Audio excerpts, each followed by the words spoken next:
मेरा नाम राज है। ये बात पिछले साल की है, जब शादियों का मौसम चल रहा था और काफ़ी सारे इनविटेशन मिले हुए थे। अब सब जगह तो मेरे पापा जा नहीं सकते, इसलिए कई जगह पर मेरे भाई और मुझे भेज देते थे। और मुझे शादियों में जाना बहुत अच्छा लगता है। कई सारी खूबसूरत लड़कियां, कुछ नई नई जवान हुई लड़कियां मिल जाती हैं। ऐसे ही एक शादी में मेरे भाई रवि और मुझे भेज दिया।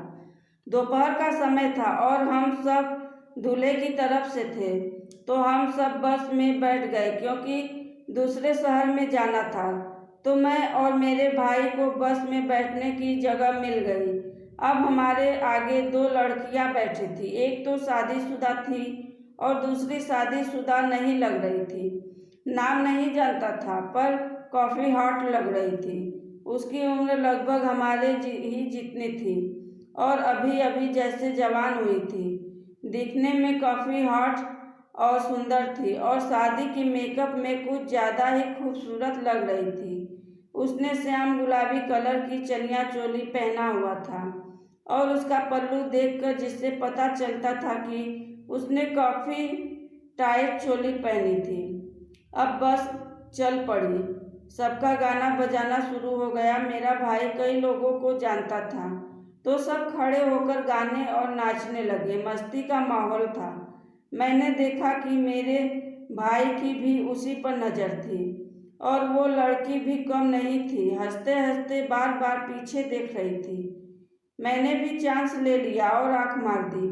वो हंस पड़ी। मुझे लगा चलो आगे बढ़ सकते हैं, पर इधर मेरा भाई भी चालू हो गया था और वो उसे भी लाइन दे रही थी। मुझे लगा यार ये क्या बला है। बीच में मैंने उसका नाम पूछा तो उसने बताया कि मेरा नाम नैना है और वो दूसरे शहर से थी और अपनी बहन के ससुराल होने की वजह से यहाँ आई थी। जब हम मैरिज हॉल पर पहुँच गए तो फिर सब शादी और डांस और कई सारी रस्मों में बिजी हो गए। मुझे वो दिख नहीं रही थी। मेरा एक दोस्त भी उसी शहर में रहता था। हम कॉलेज में एक साथ पढ़ते थे। मैं उसे कॉल करके हालचाल पूछ रहा था।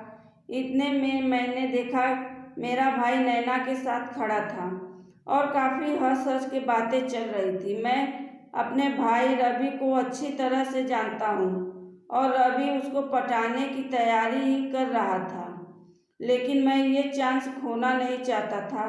तो मैंने एक प्लान बना दिया। मैंने अपने दुकान में कॉल किया और हमारे नौकर को पूछा, पापा हैं वहाँ पर? नौकर बोला, नहीं साहब नहीं। मैंने पूछा कब आएंगे? नौकर ने कहा शाम तक आ जाएंगे, बताए थे मुझे। तो मैंने कहा ठीक है, एक काम कर, रवि को कॉल कर और बोल मुझे यानी तुझे अभी अर्जेंट डॉक्टर के पास जाना पड़ेगा और स्टोर को दिन में बंद नहीं कर सकता और मुझसे रहा नहीं जा रहा है। नौकर बोला, पर राज भाई मुझे कुछ नहीं हुआ है। मैं झूठ बोलूँगा तो साहब मुझे नौकरी से निकाल देंगे। मैंने कहा अब सुन तो सही, वहाँ रवि के पहुँचने पर बताना कि मैंने बोला था यह कहने के लिए।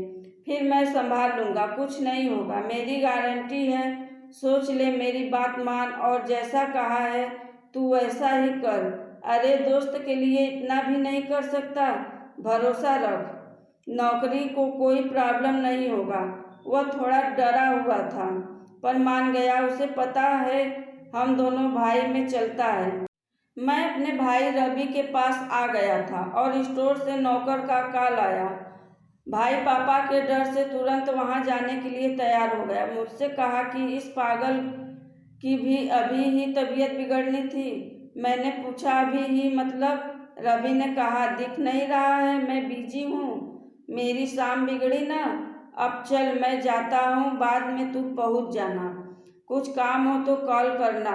मैंने कहा ओके भाई आप जाओ। अब रास्ता साफ था पर मंजिल अभी दूर थी। अब मैं नैना के आसपास ही रहने लगा, तारीफ करने लगा और अपनी मजाक बन के भी हंसने लगा। वो सब कुछ कर रहा था जो लड़की पटाने में करना होता है। उसने पूछा आपके भाई नहीं दिख रहे हैं? मैंने कहा उसे अर्जेंट काम से स्टोर पर जाना पड़ा, पर मैं तो हूँ ना। वो मुस्कुराने लगी। मैंने कहा, नैना तुम गजब की खूबसूरत हो। सच में? तो नैना बोली, तुम ही शेरवानी में ठीक लग रहे हो। मैंने कहा, इसके बिना तो मैं और हॉट लगता हूँ। वो बोली, क्या? मैंने कहा, यानी दूसरे कपड़ों में तो और हॉट लगता हूँ। सब कहते हैं, पर दोस्तों तीर निशाने पर लगा। उसे जो समझना चाहिए था वो समझ गई। अब वो काफ़ी लाइन दे चुकी थी। मैंने जानबूझ के उसके पल्लू पर थोड़ा सा ऑरेंज जूस डाल दिया, पर जताया ऐसे कि गलती से गिर गया। मैंने कहा, सो सॉरी नैना। नैना ने कहा, ये क्या किया? अब मैं इसे कैसे? मैंने कहा, चिंता मत करो, यहाँ वॉशरूम होगा, तुम चलो। मैं उसे वॉशरूम में ले गया। वहाँ कोई था भी नहीं। वो वॉश बेसिन के पास खड़ी होकर पानी से साफ करने लगी। वैसे ज़्यादा नहीं गिरा था, मुझे पता था कि दाग चला जाएगा। मैंने कहा, नैना तुम हॉट लग रही हो। वो बोली, हाँ, काफ़ी तारीफ कर चुके हो। एक काम करो, मेरी चोली का नारा ठीक करो, थोड़ा ढीला हो गया है। अब मुझे पूरी तरह से लाइन मिल गई थी। मैंने कहा, उसके लिए तो इसे खोलना पड़ेगा। वो हंस के बोली, मैं जानती थी तुम्हारी नज़र मेरे पर ही है। वैसे मैं रिस्क ले सकती हूँ क्योंकि ये मेरा शहर नहीं है और तुम भी काफ़ी हॉट हो। इतना बोलते ही मैंने चांस ना छोड़ते हुए उसके लिप्स को अपने लिप्स से जोड़ दिया। फिर उसने थोड़ा धक्का देकर छुड़ाया और बोली, यहाँ नहीं। मैंने कहा, ठीक है। फिर वह अपनी बहन को बोली कि उसके पल्लू पर दाग लगे हैं, वो अभी मेरे साथ लॉन्ड्री पर जाती है और उसको साफ करवा के कुछ देर में ही आती हूँ। और दिखावे के लिए कुछ रुपए ले लेना और बोलना कि पहले सादा ड्रेस भी खरीदना पड़ेगा, तब ही यहाँ से निकल पाओगी। वो बोली, ओ माय गॉड, क्या तुम रोज यही काम करते हो? मैंने तो अभी सोचना शुरू भी नहीं किया और तुमने सब कुछ सोच के रखा है। और क्या क्या सोचा है? मैं बोला, तू चल तो बताता हूँ क्या क्या सोचा है। इतने में मेरा भाई स्टोर पर पहुँच गया था और गुस्से और गालियों से भरा कॉल किया। मैं कुछ बताऊं से पहले ही बोलने लगा, लोड़ू, इससे झूठ क्यों बुलवाया? मेरी शाम बिगाड़ी न तूने। तू आ, मैं तुझे नहीं छोड़ूंगा। मैंने कहा, कूल डाउन भाई, इस बार मेरी बारी थी और आप लाइन में घुस रहे थे। और वैसे भी याद है 2 साल पहले मेरी 4 महीने की मेहनत के बाद मेरी गर्लफ्रेंड को मेरी जगह आपने पहले पटाया था। बस तो समझ लो आज मेरा दिन था। वो बोले, लोढ़े, तब तुम पूरे 20 के नहीं थे और मैंने ही तो तुम्हें बताया था कैसे पटाना है और आज तू मेरी। तब मैं बीच में ही बोला, भाई चिंता मत करो, नैना को आपकी कमी महसूस नहीं करने दूंगा। और वैसे भी ऐसे क्या भड़क रहे हो जैसे इससे शादी करने वाले हो। अब मैं थोड़ा बिजी हूँ, बाद में कॉल करता हूँ। और भाई बोले, साले तू बड़ा हो गया है। तब तक वो आ गई थी और पूछा, किससे बात कर रहे थे? मैंने कहा, नहीं, घर से कॉल आया था। मैंने कहा, 1 मिनट रुक। मैंने मेरे दोस्त को कॉल किया और उसे बताया कि उसके फ्लैट की चाबी चाहिए कुछ घंटों के लिए, क्योंकि हमने कॉलेज में एक साथ पढ़ाई किया था तो हम काफ़ी अच्छे दोस्त थे। वो बोला, चल ठीक है, रोड पर आ जा, मैं वही हूँ और चाबी दे देता हूँ और जल्दी आना। मैंने बोला, तुझसे ज़्यादा मुझे जल्दी है। अब मैं नैना को लेकर ऑटो में पहले रोड पर ले गया, वहाँ से चाबी और एड्रेस लिया और फिर उसके फ्लैट पर पहुँच गया। दरवाज़ा खोलते ही मैं उस पर टूट पड़ा। क्या सिल्की पैर थे और उसकी कमर तो किसी मॉडल की तरह एकदम पतली और सेक्सी थी।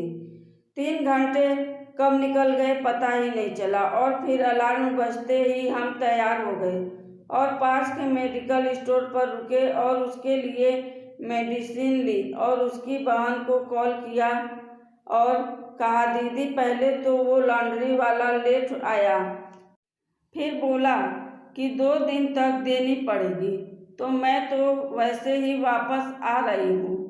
मैंने उसको मेरा नंबर दिया और उसका नंबर लिया और मैं उसे मैरिज हॉल पर छोड़कर मेरे शहर जाने के लिए निकल गया। धन्यवाद।